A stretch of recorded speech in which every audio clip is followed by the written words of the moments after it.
Hello students, good morning. कल हमने graphical method का एक क्वेश्चन किया था, फर्स्ट क्वेश्चन, और मैं ऐसा सोचता हूँ कि आपको वो समझ आया होगा।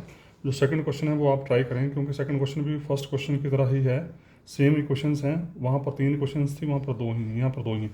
ठीक है, तो ये ग्राफ लगभग सिमिलर ही है, तो आपने इसको देखना अपने आप। ठीक है, मैं आ रहा हूँ क्वेश्चन नंबर 12। नेक्स्ट क्वेश्चन जो है ये एक अप्लाइड प्रॉब्लम है, और हमने अभी फॉर्मुलेशन ऑफ एलपीपी पीछे किया था। तो ये इस अप्लाइड प्रॉब्लम को हम कन्वर्ट करेंगे एलपीपी में।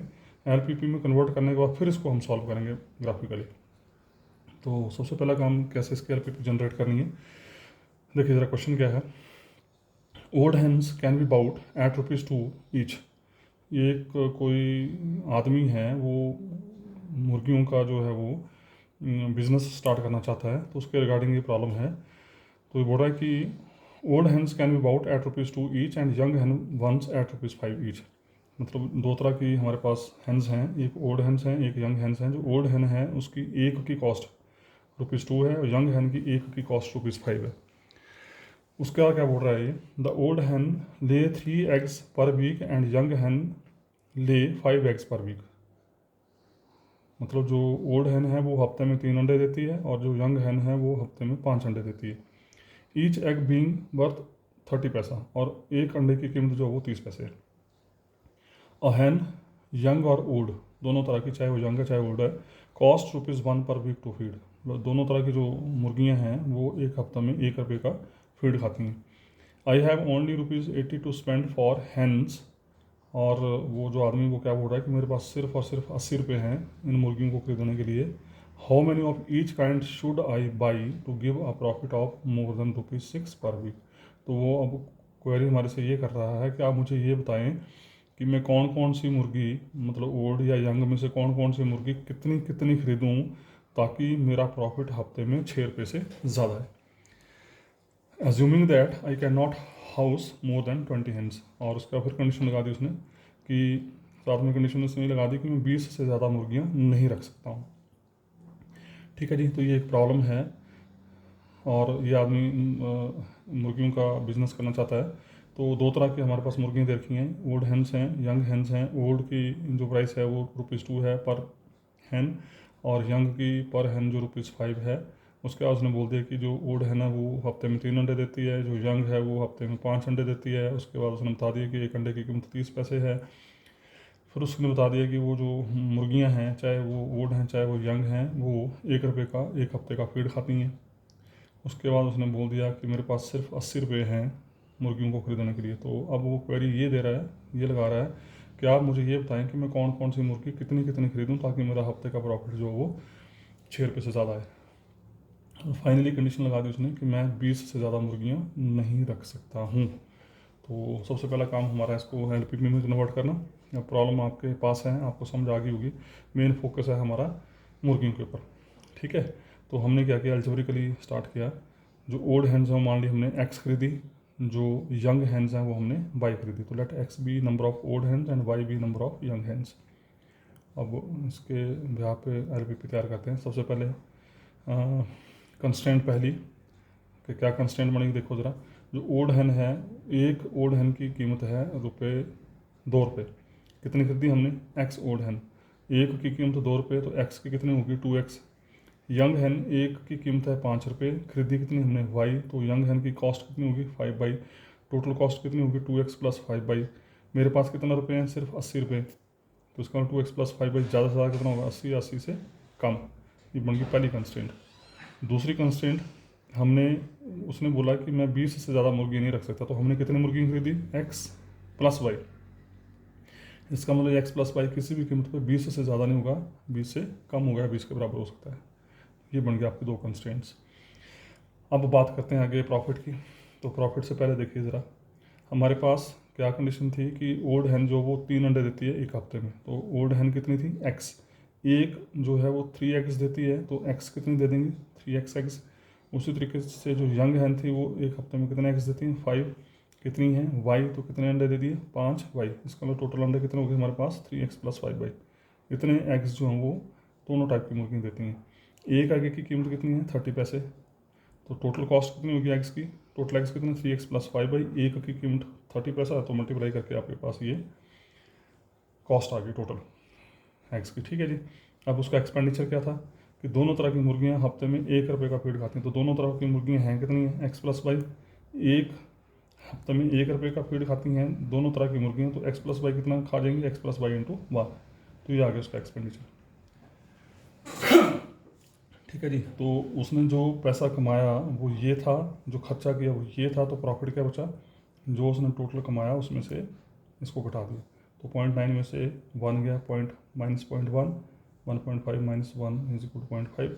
मैथमेटिकली अगर आप ध्यान दें तो यहाँ देखें माइनस साइन आना शुरू हो गया, और किसके साथ आना शुरू हो गया, एक्स के साथ। Minus means there is something problem, है ना, यहाँ पर कुछ ना कुछ प्रॉब्लम आना शुरू हो गया। इस माइनस का मतलब कि नेगेटिविटी शुरू होगी, कहने का मतलब ये हुआ कि नेगेटिविटी किसके साथ आ रही है, एक्स के साथ आ रही है। इसका मतलब ये हो एक्स क्या था आपका, ओल्ड हैंड्स, तो अल्टीमेटली ओल्ड हैंड्स आपको कोई प्रॉब्लम क्रिएट कर सकती हैं यहाँ पे अगर हम खरीदें तो देखते हैं कैसे प्रॉब्लम क्रिएट करती हैं, देखते हैं आगे। सो फाइनली अब जो भी आपने LPP तैयार की इसको क्लब करके आप ओरिजिनल फॉर्म में लेके आओ। सबसे पहले we want to maximize P = जो ऑब्जेक्टिव फंक्शन था सब्जेक्ट टू कंस्ट्रेंट, एक ये आ गई 2x + 5 <= 80 और दूसरी आ गई x + y <= 20। तो अल्टीमेटली जो हमारी अप्लाइड प्रॉब्लम थी वो अब मैथमेटिकल फॉर्म में आ चुकी है ये। ठीक है।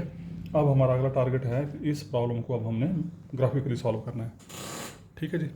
अब ग्राफिकली सॉल्व करके क्या बोला था मैंने, सबसे पहला काम जो आपकी कंस्ट्रेंट्स हैं उनको इक्वलिटी में लिख लिया। इक्वलिटी में लिखने के बाद फिर क्या बोला था मैंने, आपने स्केलिंग देखनी कि यहाँ पर x एक्सिस और y एक्सिस के ऊपर स्केलिंग कैसे होगी। तो क्या बताया था मैंने, y0 पुट किया, x कितना आ रहा है 40, x0 पुट किया, y कितना आ रहा है 16, x0 पुट किया, y कितना आ रहा है 20, y0 पुट किया, x कितना आ रहा है 20। इसका मैक्सिमम स्केलिंग कहाँ तक जा रही है, 40 तक जा रही है।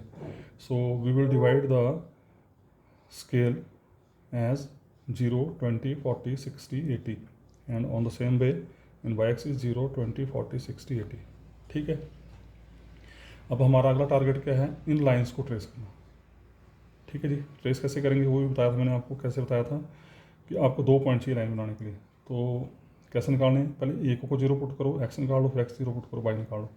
अब y0 पुट किया तो x कितना आ गया 40, तो ये आ गया 40,0, ये बड़ा पॉइंट। ठीक है जी। फिर हमने x0 पुट किया, y कितना आ गया 16, तो y आ गया 16 आपका ये। ठीक है। और दोनों पॉइंट्स को हमने कर दिया ज्वाइन, और ज्वाइन करके ये लाइन बन गई। और तीसरी बात मैंने क्या बोली थी यहाँ पे, जिस लाइन को आपने ट्रेस करना है उसकी इक्वेशन लिखना नहीं भूलनी है आपने। तो इसकी इक्वेशन क्या थी, 2x + 5y = 80 लिख दी इसके ऊपर। उसी तरीके से दूसरा y0 x20, तो ये पॉइंट आ गया, x0 y20, तो ये पॉइंट आ गया, सॉरी ये पॉइंट आ गया, इसको हमने ज्वाइन कर दिया। अब हमारे पास देखो कितने रीजन आ रहे हैं, 1, 2, ये 3, ये 4, ये 5, ये 6। ठीक है। अब एक चीज़ और देख लीजिए यहाँ पे, ये प्रॉफिट लाइन को भी ट्रेस कर दिया। यहाँ पे प्रॉफिट लाइन मैंने आपको बताया था, आपको 2 तरीके बताए थे मैंने कल आपको, कि अगर आप चाहें तो ऑब्जेक्टिव फंक्शन की लाइन भी ट्रेस कर सकते हैं। तो ऑब्जेक्टिव फंक्शन की लाइन ट्रेस करने के लिए क्या किया हमने, ये है, और क्योंकि ये स्केल बहुत छोटा है तो उसको हम डेसिमल ख़त्म करके इसको 10, 20, 30 की उसमें लेके आते हैं। तो यहाँ से बन गया x - 5y = 0, x आ गया 5y, तो y की वैल्यू 4 रखेंगे तो x की वैल्यू आ जाएगी 20, तो y की वैल्यू 4 रखी, x की वैल्यू 20, 20 के ऊपर 4 पॉइंट ये आ गया, तो 1 पॉइंट ये आ गया, और 0, 0 उसको सेटिस्फाई कर रहा है। मतलब बोलने का मतलब जो ऑब्जेक्टिव फंक्शन की अगर लाइन ट्रेस करनी तो उसको 0, 0 पॉइंट हमेशा होगा, 1 पॉइंट होगा, दूसरा निकालना आपने, तो हमने लाइन ट्रेस कर दी। मैं फिर रिपीट कर रहा हूँ कि इस लाइन को बनाने की कोई ज़्यादा ज़रूरत नहीं। अगर आपको लगता है कि बनानी है तो बनाओ, नहीं बनानी तो मत बनाओ। अगर इस मेथड से चलना है तो ये लाइन खींचनी पड़ेगी, नहीं चलना तो इस लाइन को बनाने की कोई ज़रूरत नहीं। ठीक है जी। मैंने 2 तरीके बताए थे आपको फाइनल सोल्यूशन निकालने के लिए। एक तो तरीका बताया था कि ऑब्जेक्टिव फंक्शन की लाइन खींचो और उसके ऊपर स्केल रख के फिर आपने ऊपर नीचे इसको मूव करना है। ठीक है। तो ये लाइन जिसके पास पहले पहुंचेगी that is the point of minima, जिसके पास सबसे बाद में पहुंचेगी that is the point of maxima, या फिर जो आपके पॉइंट्स आए उन पॉइंट्स से इस लाइन के ऊपर परपेंडिकुलर ट्रेस कर दो। जैसे एक पॉइंट यह है, एक यह है, एक यह है। ठीक है। इन पॉइंट से इस लाइन के ऊपर परपेंडिकुलर खींचिए, जो परपेंडिकुलर सबसे लंबा होगा वो पॉइंट ऑफ मैक्सिमम बन जाएगा, जो परपेंडिकुलर सबसे छोटा होगा वो पॉइंट ऑफ मिनिमम बन जाएगा। एक तो तरीका ये है। और दूसरा तरीका क्या था कि जो आपका फिजिबल रीजन आया उसके जो एंड पॉइंट्स हैं उन पॉइंट्स को बारी बारी आप इस ऑब्जेक्टिव फंक्शन में पुट करो, और पुट करके देखो कि कौन सा पॉइंट मैक्सिमम वैल्यू दे रहा है और कौन सा पॉइंट जो वो मिनिमम वैल्यू दे रहा है। ठीक है। तो अगर मैक्सिमम पूछा होगा तो मैक्सिमम बड़ा आंसर आ जाएगा, अगर मिनिमम पूछा होगा तो मिनिमम बड़ा आंसर आ जाएगा। ठीक है जी। अब मेन मुद्दे की बात, अब प्रॉब्लम ये है कि हमने लाइनें तो बना दी, लाइनें बनाने के बाद हमने देखना है कि रीजन कौन सा है हमारा, फिजिबल रीजन कौन सा। फिजिबल मतलब जहाँ पर आपको मैक्सिमम जो है शेडेड रीजन लाइनें दे रही हैं। तो रीजन हमारे पास बेसिकली कितने हैं, 1 2 3 4 5 6। पर इसमें से फाइनल रीजन कौन सा, वही है। कैसे है वो, कैसे बताया था मैंने आपको, जो आपकी कंस्ट्रेंट्स हैं उनमें 0 0 पुट करो, बारी बारी से पहली पकड़ो, फिर दूसरी पकड़ो, तीसरी पकड़ो, एंड सो ऑन। इसमें 0 0 पुट करो। अगर 0 0 पुट करके if this result is true, तो इसका मतलब उस लाइन का ग्राफ हमेशा उस लाइन से नीचे एंड टूवर्ड्स ओरिजिन। जैसे ये कौन सी लाइन, ये बड़ी है, ठीक है, क्योंकि 0 0 पुट करके सेटिस्फाई हो रहा है, तो उसका मतलब इस लाइन का ग्राफ आएगा बिलो द लाइन, इस लाइन से नीचे, and towards origin. This is very important, and towards origin. तो इस लाइन के अनुसार ग्राफ आ गया नीचे कोई। और मैंने एक चीज़ आपको और बताई थी, आप डिफरेंट कलर यूज़ करिए। जैसे यहाँ ब्लू से कर दिया, दूसरा वाला रेड पकड़ लो, फिर दूसरी लाइन पकड़ी, ये भी सेटिस्फाई हो रही है। अगर सेटिस्फाई हो रही है तो इसका इसका ग्राफ भी below the line and towards origin. अब इन दोनों लाइन के द्वारा जो एरिया बाउंड हो रहा है कौन सा, वो ये है। अब ध्यान दें, ये बड़ा area is bounded by only this line, ये बड़ा area this is again bounded by only this line. तो हमने वो एरिया लेना है जिसको सारी की सारी लाइन या मैक्सिमम लाइन जो हैं वो बाउंड कर रही हैं। तो this is the only area which is bounded by this two lines. So this is your final area, final feasible region. अब इस फिजिबल रीजन को के जो पॉइंट्स होंगे वो आपने देख लेने। ये पॉइंट 0 0, ये पॉइंट 0,16, ये 20,0, ये पॉइंट हमें पता नहीं है। तो to find this point, clear cut check, see what this point is point of intersection of these two lines। आपको नज़र आ रहा होगा। तो पॉइंट ऑफ इंटरसेक्शन कैसे निकालते हैं आपको पता है, छोटी क्लासेस का कंसेप्ट है कि एक वेरिएबल को ख़त्म करो, दूसरा वेरिएबल निकाल लो, फिर इसको उठा के किसी एक में पुट कर दो, निकल जाएगा। तो this point of intersection is 20/3 40/3। ठीक है जी। अब आपके पास आ गया पॉइंट 0,0 0,16, ये पॉइंट आ गया 20,0। बारी बारी से इन तमाम पॉइंट्स को जो आपका ऑब्जेक्टिव फंक्शन था इसमें पुट करिए। जिस पॉइंट के ऊपर क्योंकि वी वांट टू मैक्सिमाइज, तो आपने देखना किस पॉइंट के ऊपर ये वैल्यू मैक्सिमम दे रहा है। ठीक है। तो 0,16 is the point which gives the maximum value of P, that is equal to 8। ठीक है जी। ये आपने रफ काम में चेक कर लेना है सारे पॉइंट पुट करके। तो जिस पॉइंट के ऊपर मैक्सिमम वैल्यू आएगी that is the final solution. अब देखो जरा, फाइनली मैं पीछे बात कर रहा था नेगेटिव साइन की, आपने देखा पीछे यहाँ पे ये देखो प्रॉफिट में माइनस साइन आना शुरू हो गया था एक्स के साथ। तो फाइनली देखो मैथमेटिक्स की ब्यूटी देखो आप, ये देखो इसने बता दी ना कि एक्स की वैल्यू 0 और वाई की वैल्यू 16। इसका मतलब हुआ कि ओल्ड है ना आपने कोई नहीं खरीदनी है, यंग है ना आपने 16 खरीदनी है। अगर ओल्ड है खरीदी तो लॉस होना शुरू हो जाएगा। तो अगर आप प्रॉफिट 6 रुपये से ज़्यादा लेना चाहते हैं हफ्ते में अकॉर्डिंग टू क्वेश्चन, तो आपने सिर्फ और सिर्फ 16 यंग हैन ही खरीदनी, 16 यंग हैन खरीदनी है, जिससे आपका प्रॉफिट जो है वो 8 रुपये से ज़्यादा आएगा। ठीक है जी। उसके बाद अब मैं क्वेश्चन है यहाँ पे, I think this is your question number 14 का सेकंड पार्ट। क्वेश्चन नंबर 14 का सेकंड पार्ट है।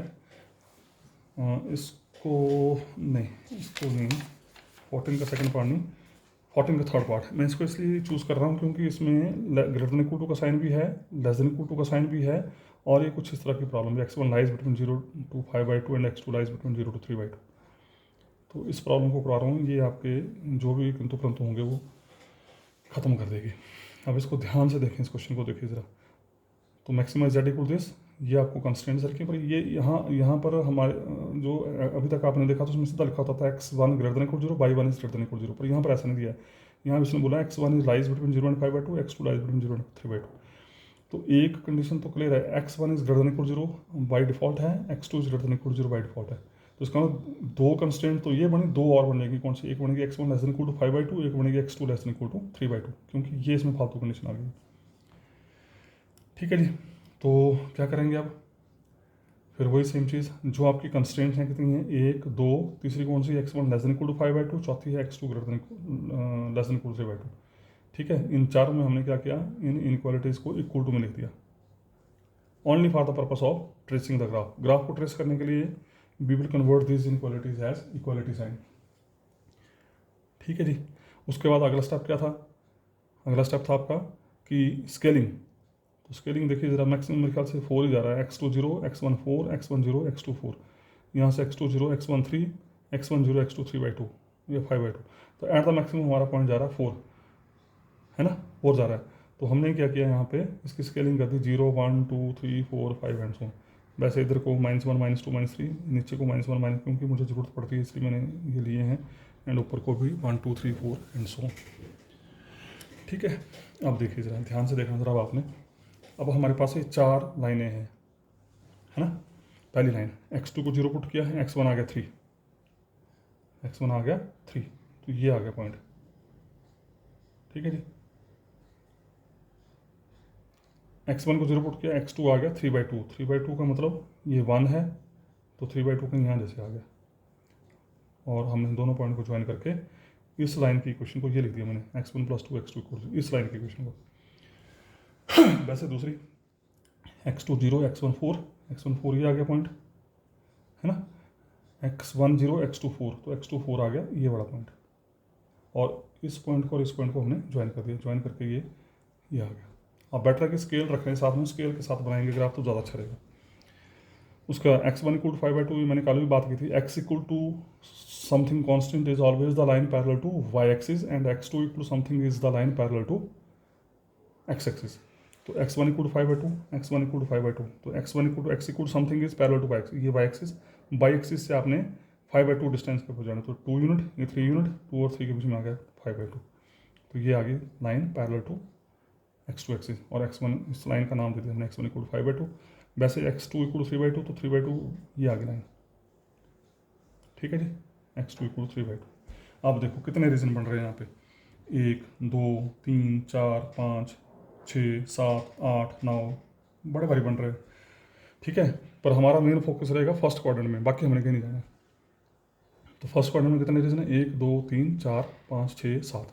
अब इसमें से फाइनल कौन सा वो देखना है। देखो जरा क्या बोला था मैंने, जो आपकी इनइक्वालिटीज़ हैं, कंस्ट्रेंट्स हैं, उसमें आपने 0 0 रखना है, और रखने के बाद देखना है कि उसको सेटिस्फाई कर रहा है कि नहीं कर रहा है। देखो जरा 0 0 रखा तो क्या बना, 0 > 3, 0 > 3 का मतलब इट इज़ नॉट ट्रू, है ना, ये सही नहीं है। और अगर सही नहीं है तो इसका मतलब ग्राफ जो होगा इस लाइन का वो हमेशा इस लाइन के ऊपर एंड अवे फ्रॉम ओरिजिन। तो इस लाइन का ये जो इक्वेशन, इसकी लाइन कौन सी है, इसकी लाइन है ये वाली। ठीक है, और क्योंकि 0 0 इसको सेटिस्फाई नहीं कर रहा, तो इसका मतलब इस लाइन का जो ग्राफ आएगा वो इस लाइन से ऊपर एंड अवे फ्रॉम ओरिजिन। मैं बार बार रिपीट करता रह रहा हूँ, below the line and towards origin, above the line and away from origin. तो यहाँ पर ग्राफ आ रहा है away from origin and above from line, above the line, तो लाइन के ऊपर चला गया। ये सारा रीजन आ जाएगा, जितना भी सारा आ जाएगा, पर हमें चाहिए फर्स्ट क्वाड्रेंट में, तो ये आ गया।